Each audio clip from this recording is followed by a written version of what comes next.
Today on the Paradise Island, a place where a series of murders have already taken place, another bizarre killing has just occurred. The victim this time was a 62-year-old elderly woman named Aunt I.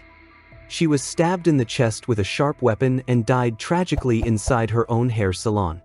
What makes this case impossible to understand is that at the time of the murder, Aunt I was sitting in the salon getting her hair done, with 3 close relatives right beside her. Yet none of those 3 people saw the killer strike, none of them heard Aunt I cry for help, and none of them knew who the murderer was. So how did the killer manage to carry out a murder right in front of 3 people without anyone noticing a thing? Everything has to start with Aunt I's hair salon. Aunt I had worked as a hairdresser almost her entire life and opened and ran this salon herself when she was young. 3 years ago, feeling that she was getting older, she handed over the management of the salon to her eldest niece Andre. Andre also had a younger sister named Anya. The 2 sisters were both daughters of Aunt Ai's older sister Anna. Normally, Anya often came to the salon to help out. Aunt Ai never married and had no children, so her sister's 2 daughters were the people closest to her. The day the murder happened to be the wedding day of her younger niece Anya. To look radiant for the afternoon wedding, that morning Aunt I, Anya, and Anya's mother Anna all came to the salon, hoping Andre would give them fashionable hairstyles. As a result, the salon remained closed all morning and did not accept outside customers. Andre first styled her mother Anna's hair. After that, she placed a heat cap on Aunt I's head and had her sit under the perm machine to heat her hair for 20 minutes. Taking advantage of that time, Andre began curling her sister Anya's hair. 20 minutes later, the timer on the perm machine rang. Andre quickly stopped what she was doing and went over to remove the heat cap from her aunt. Instead, she found Aunt Ai slumped silently in the chair, completely motionless. Andre thought her aunt had merely dozed off and gently reached out to nudge her. To her shock, the moment she touched her, Aunt Ai quietly slid off the chair and collapsed onto the floor. At the same time, Andre saw sticky blood smeared on her hand. Only then did she realize in horror that Aunt A was not sleeping but had been brutally stabbed. Andre's father owned a private clinic. Panicking, Andre told her sister and mother to run and get a doctor, while she stayed behind to call the police. Unfortunately, by the time the doctor rushed over, Aunt I showed no signs of life at all. About half an hour later, the newly appointed police chief of Paradise Island, Parker, arrived at the scene with 3 subordinates, Anna, Ruby, and Hooper. After examination, the police confirmed that Aunt Ai had been killed by a thin, narrow blade stabbed directly into her heart. However, no murder weapon was found at the scene. Faced with Aunt Ai's sudden death, Anna and her daughters were devastated and confused. They truly could not imagine who could be so cruel as to murder such a gentle, elderly woman. Aunt I was a deeply devout Christian who treated everyone kindly and had never had conflicts with anyone. According to Andre, Anya's wedding was scheduled for 2 in the afternoon, and she needed to complete the makeup and hairstyles for Anya, Aunt Ai, and Anna before 1 o'clock. Because of this, before the murder occurred, Andre was completely focused on her work and paid little attention to the time. She only remembered that Aunt A began the perm at 11:20. After seating Aunt Ai under the perm machine, Andre stood in front of a mirror about 4 to 5 meters away to style Anya's hair, while Anna stood nearby watching. Throughout the entire process, none of the 3 moved even a single step from their positions, and none of them noticed anything unusual. It was not until 11:40, when the timer rang, that Andre returned to her aunt to remove the heat cap, only to discover that Aunt I had already died. This shows that the killer murdered Aunt I silently sometime between 11:20 and 11:40. Before the murder, Aunt Ai had been sitting near the back door of the salon, and that door was open. Based on this, Officer Hooper speculated that the killer took advantage of the moment when Anna and her daughters were not paying attention, slipped in through the back door, stabbed Aunt I, then escaped the same way while taking the weapon with them. However, Parker disagreed with Hooper's theory. The reason was simple: the entire salon was only a little over 20 square meters and extremely cramped. If the killer had entered through the back door, it would have been impossible to avoid being seen by Anna and her daughters. If the killer did not sneak in from outside, and Anna and her daughters insisted that they did not witness the murder, then only one possibility remained. All 3 of them were lying, and they had conspired together to murder Aunt A. However, this theory was quickly dismissed by Parker. If it had been a collective conspiracy, there would have been no need to choose such an obviously exposed method of committing the crime. After thinking it through repeatedly, Parker came to believe that the killer was very likely one of Anna or her daughters. The perpetrator had used an extremely discreet method to complete the murder right in front of the two people closest to the victim, all to eliminate suspicion from themselves. In order to find clues pointing to the real killer, Parker carefully re-examined the crime scene. Next to the spot where Aunt I had collapsed, there was a small tea table, and on it sat a cup of tea that was only half drunk. Parker first instructed Hooper to take the cup back to the island's forensic lab for testing. He then found a bottle of blood pressure medication in Aunt I's pocket. Andre confirmed that Aunt AI suffered from high blood pressure and always carried this medicine with her. Parker continued to search other areas of the salon. In the bathroom, he discovered a front-loading washing machine that was running and actively washing clothes. The machine had been set for a 1-hour cycle. At that moment, the time was 12:38, meaning there were 7 minutes left. This meant the washing machine had been started at 11:45. However, Anna and her daughters discovered Aunt I's death at 11:40. This clearly showed that the washing machine had been turned on after the murder occurred. Under normal circumstances, when a loved one dies suddenly and violently, all three people should have been overwhelmed with grief and confusion. So why would anyone still have the presence of mind to turn on a washing machine to do laundry? Carrying this suspicion, Parker directly questioned Anna and her daughters. Unexpectedly, all three shook their heads and stated that after the murder, none of them had touched the washing machine. When the wash cycle ended, Parker told Hooper to take out the contents. Inside, they found only a white towel, identical in style to the towels the salon usually used to dry customers' hair. Parker suspected that the towel had originally been stained with Aunt I's blood, which was why the killer had placed it in the washing machine to clean it. He therefore instructed Hooper to take the towel along with several pairs of hair-cutting scissors from the salon back to the station for testing. Parker also began to closely examine the wound on Aunt AI's body. He suspected that the murder weapon was very likely a pair of hairdressing scissors. Shortly after Parker and the three officers finished examining the scene, Anya's fiancé, Henry, rushed to the salon after hearing the news. Seeing Anya in deep distress, Henry immediately stepped forward to comfort her. Watching this scene, Ruby felt a bitter ache rise in her chest. It turned out that Anya's fiancé Henry was Ruby's former boyfriend. The two had broken up a year earlier, yet Ruby still had not been able to let go of her feelings for him. She never expected that in such a short time, he would be about to walk down the aisle with someone else. When Henry noticed Ruby, a brief look of awkwardness crossed his face. However, in front of his fiancée, he did not step forward to greet her. Ruby pretended not to know him and naturally had no reason to initiate a conversation. Afterward, Parker arranged for Henry to question residents living around the hair salon, while Parker and Anna went together to Aunt I's house to search for clues. As soon as they entered the house, they saw a framed photograph hanging on the wall. Inside was a picture of Aunt I when she was young, taken together with her two nieces. The three of them were leaning closely against each other, looking extremely intimate. However, the glass on the photo frame showed several cracks, as if it had been smashed and not yet replaced. Parker and Anna then searched the study and discovered a folder of documents related to a change in custody for Andre and Anya. According to the documents, 25 years earlier, Aunt AI had obtained custody of the two girls. It was still unclear why Anna had voluntarily handed over custody of her daughters to her younger sister at that time. Aside from these documents, Parker and Anna found no other valuable clues in Aunt I's house and temporarily returned to the police station. Officer Hooper, who had returned earlier, submitted the collected samples for forensic testing and also thoroughly investigated the living arrangements and relationships between the victim Aunt AI and the three suspects. Andre and Anya's father had died of illness when the sisters were still very young.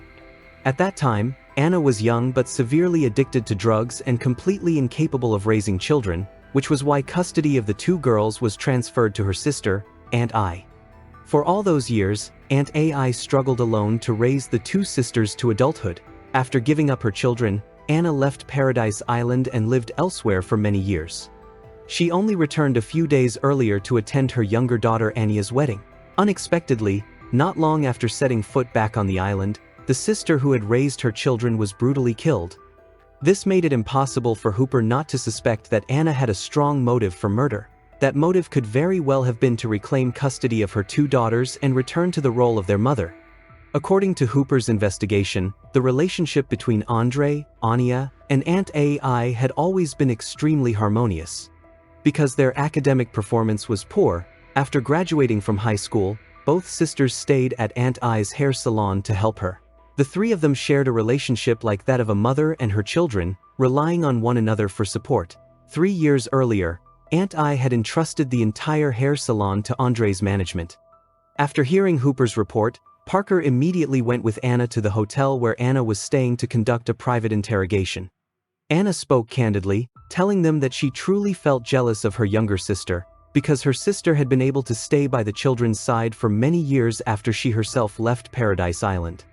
After leaving the island, Anna said she had continuously tried to quit drugs, hoping that one day she could return to her children with a healthy body and mind. Unfortunately, every attempt ended in relapse, repeating over and over for 25 years, and she was never able to completely break free from addiction.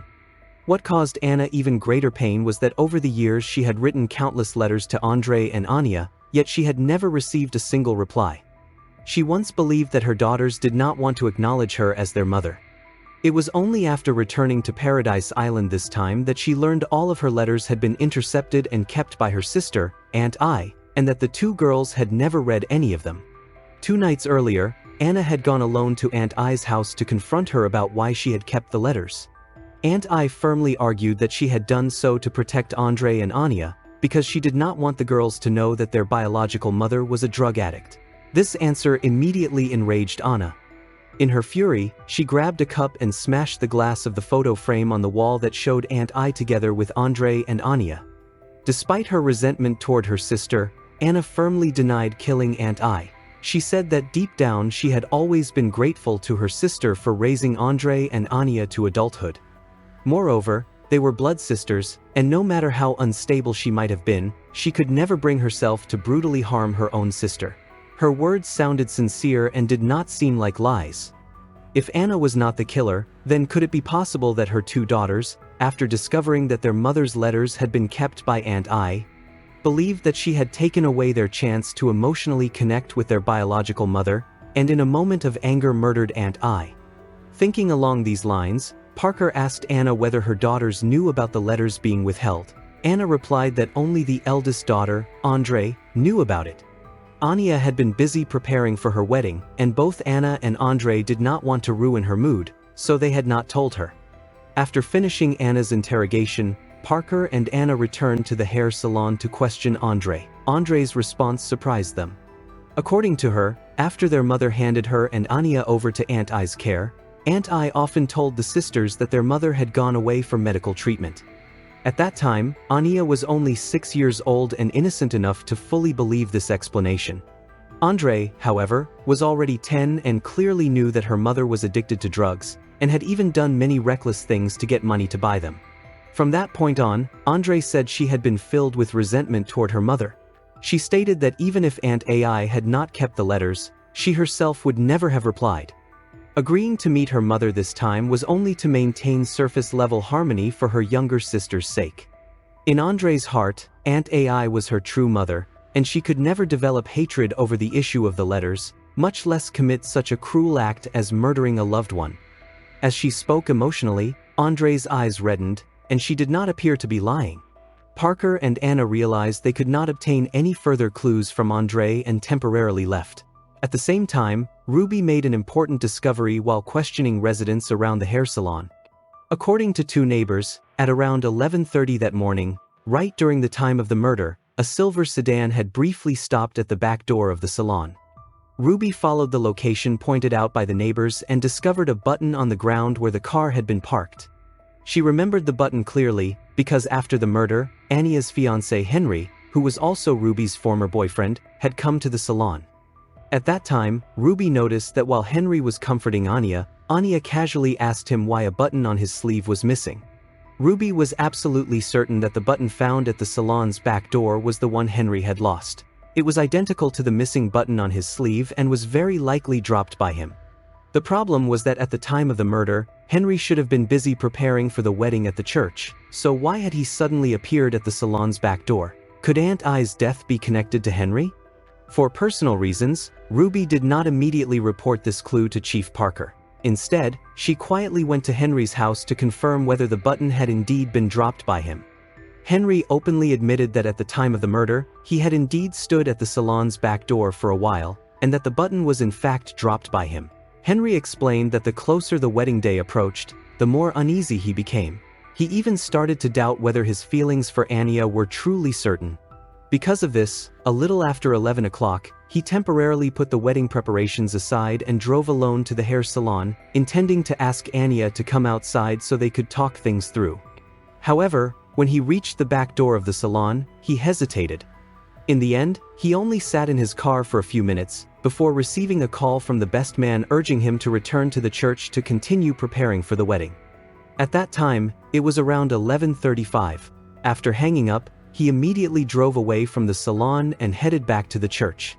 Although Henry firmly denied having anything to do with Aunt I's death, he still pleaded with Ruby not to report the fact that he had appeared at the hair salon during the time of the murder, in order to avoid unnecessary trouble for himself. As he spoke, Henry looked at Ruby with eyes full of emotion and admitted that it was precisely because he could not forget his past relationship with her that he had begun to waver in his relationship with Anya. Ruby felt as if she had fallen under a spell. Unable to control her emotions for a moment, she actively embraced and kissed Henry. But immediately after the kiss, she snapped back to her senses and realized that her behavior was completely inappropriate, then panicked and hurriedly left Henry's house. After returning to the police station, Ruby remained hesitant, unsure whether she should report the clue she had discovered. At that moment, they heard Hooper reporting new developments to Parker. As soon as Hooper returned to the station, he retrieved Aunt I's call history from before her death and discovered that on the night before the murder, Anya's fiancé Henry had left Aunt I a voice message, begging her not to tell Anya about something, warning that otherwise Anya would be devastated beyond measure. This made it appear that Henry truly did have a motive to kill Aunt I. After hearing Hooper's report, Ruby no longer dared to hide the truth. She hurriedly and honestly reported to Parker that she had found Henry's button at the back door of the hair salon and that she had gone to meet Henry on her own. Parker was furious after hearing this and immediately reprimanded Ruby for violating police discipline, ordering her to stop participating in the investigation at once. Afterward, Parker and Anna went to confront Henry. Under their relentless questioning, Henry finally admitted a secret. It turned out that despite being about to get married, he had been involved in an extramarital affair. About 2 weeks earlier, Henry and his lover had accidentally been discovered by Aunt I. Aunt AI, a devout Christian who valued fidelity above all else, could not accept the betrayal of her future son-in-law. She firmly demanded that Henry confess everything to Anya and take the initiative to call off the wedding. Henry kept trying to delay and stubbornly refused to comply. On the night before the murder, he intended to call Aunt I once again to beg her, but she did not answer the phone, leaving him no choice but to send her a voice message, hoping she would show mercy. On the day of the murder, Henry's appearance at the back door of the hair salon was also meant to personally beg Aunt A. However, at that time, Anna, Andre, and Anya were all present in the salon. Feeling guilty, Henry only lingered at the door for a few minutes before hurriedly driving away. In addition, Henry voluntarily provided Parker and Anna with another clue. He said that on the morning of the murder, his fiancée Anya had called him and said she had accidentally overheard a conversation between Aunt AI and Andre, in which Aunt AI clearly declared that she would never allow such a deceitful wedding to proceed smoothly. If Henry did not take the initiative to confess his wrongdoing, she would expose everything at the wedding itself. Anya still did not know that the wrongdoing Aunt I referred to was Henry's infidelity. She even naively assured him that she would do everything she could to stop Aunt I and would absolutely not allow her to ruin their wedding. Parker and Anna immediately sensed the hidden implication in Henry's words, that he might be deliberately trying to shift suspicion of murder onto his fiancée Anya.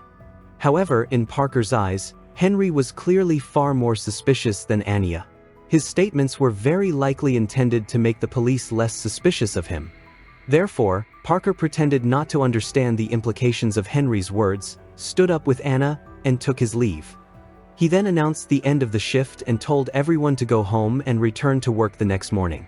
Parker had originally planned to go see Anya the next day to verify Henry's confession. Unexpectedly, at that moment, Anna called to report that Anya had suddenly left home and that her whereabouts were unknown.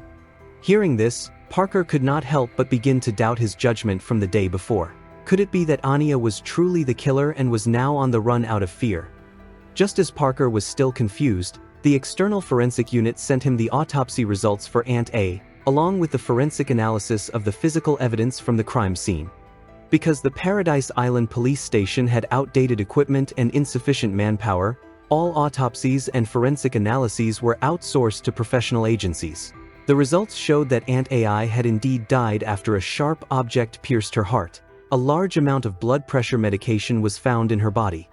This in itself was not unusual, since Aunt AI suffered from high blood pressure. However, technicians also discovered that the cup of tea Aunt AI drank contained the same type of blood pressure medication. Normally, people swallow blood pressure pills directly, and it is almost impossible to dissolve them in water to drink. From this, Parker deduced that the blood pressure medication in the tea had been deliberately added by the killer. An overdose of this drug would cause a person to become drowsy and semi-unconscious, which likely explained why Aunt AI made no sound when she was attacked. She had probably already drunk a cup of tea mixed with a large amount of the medication. In addition, technicians found no remaining traces of blood on the white towel or on the hair-cutting scissors. This left Parker deeply confused.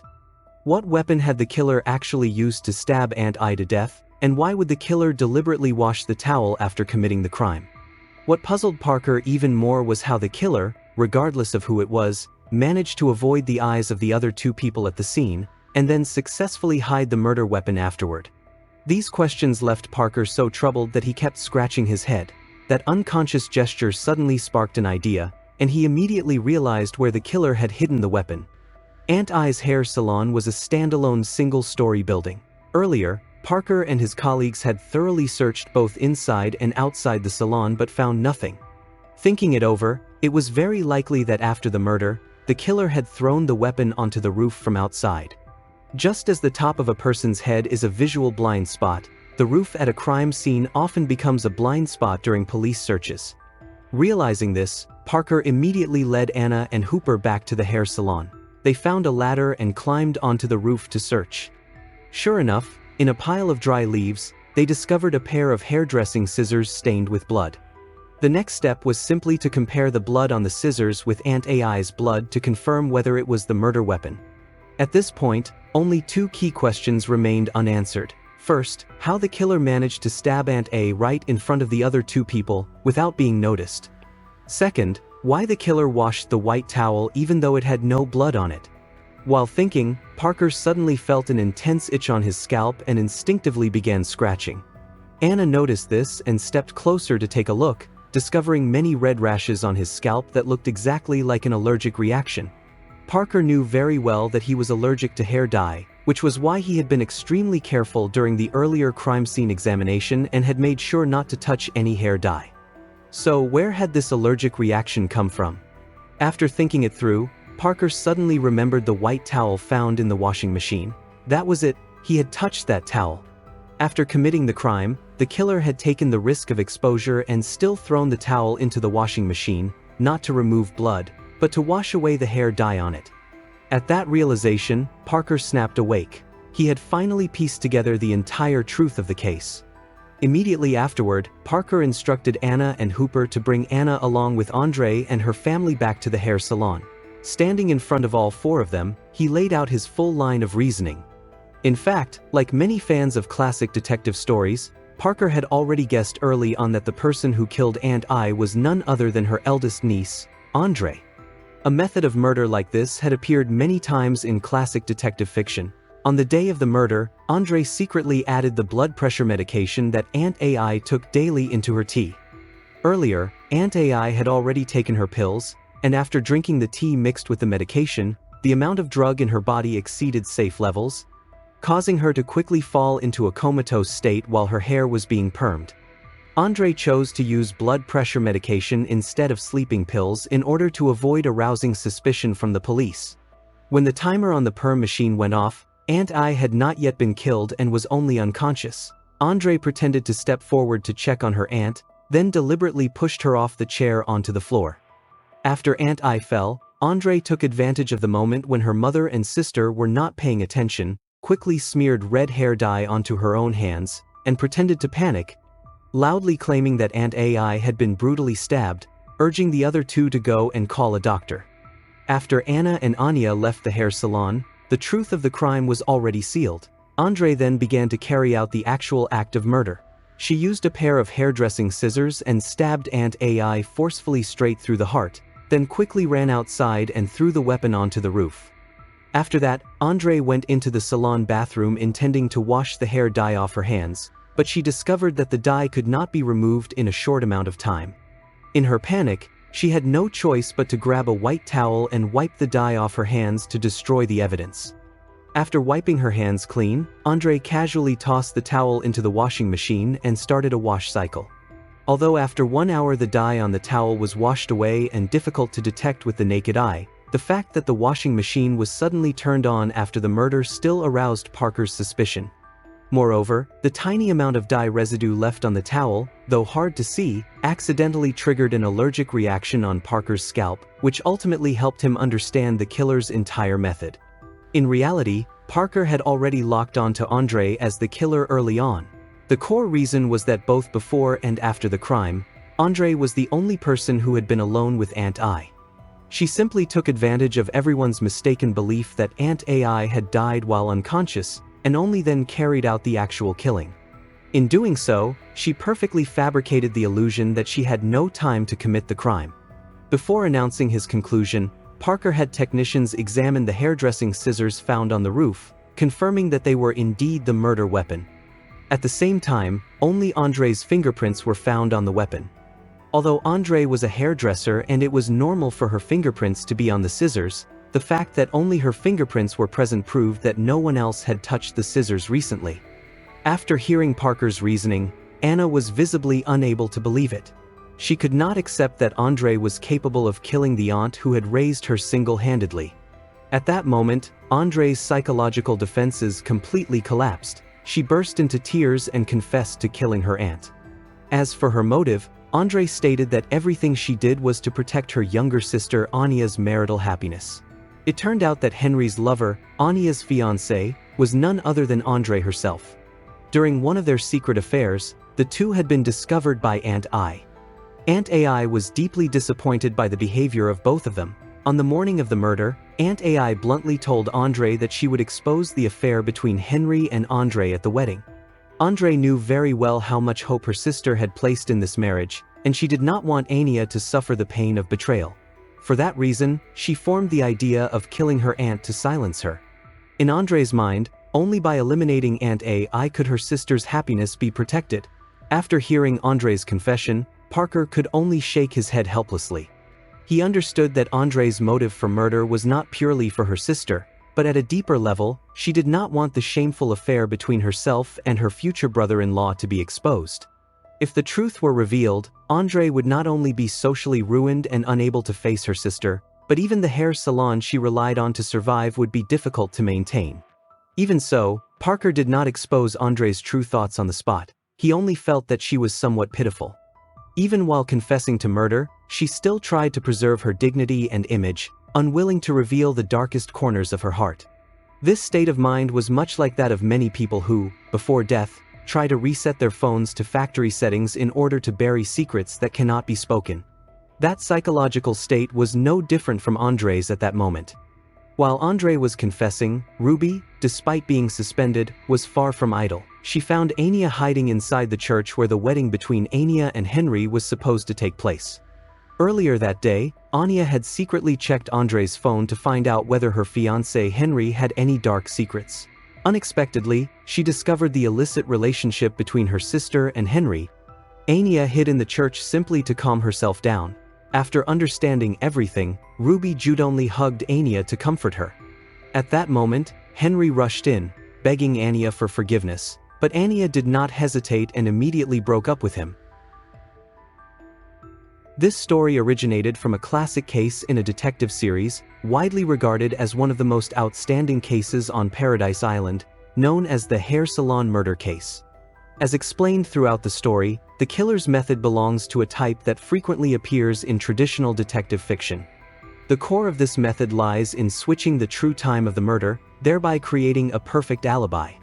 We believe that viewers who regularly follow our content would not find it difficult to guess the killer's identity. That is all for today.